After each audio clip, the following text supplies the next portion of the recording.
সরকার গঠনে ৬ মাসের মাথায় আকার বাড়ল প্রধানমন্ত্রী তারেক রহমানের মন্ত্রিসভার।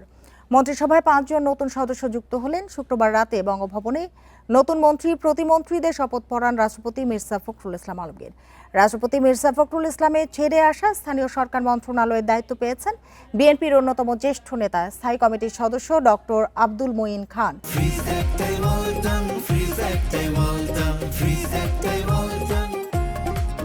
বাংলাদেশ জাতীয় পার্টির চেয়ারম্যান ব্যারিস্টার আন্দালিব রহমান পার্থ তথ্যমন্ত্রীর দায়িত্ব পেয়েছেন।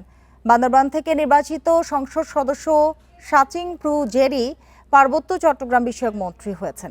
বেসামরিক বিমান পরিবহন ও পর্যটন মন্ত্রণালয়ের প্রতিমন্ত্রী হয়েছেন এম রশিদুজ্জামান মিল্লাত।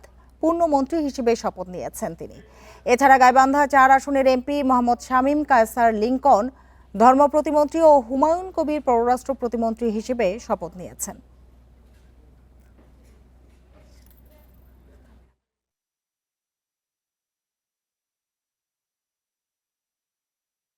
সশ্রদ্ধ চিত্তে শপথ বা দৃঢ়ভাবে ঘোষণা করিতেছি যে আমি আইন অনুযায়ী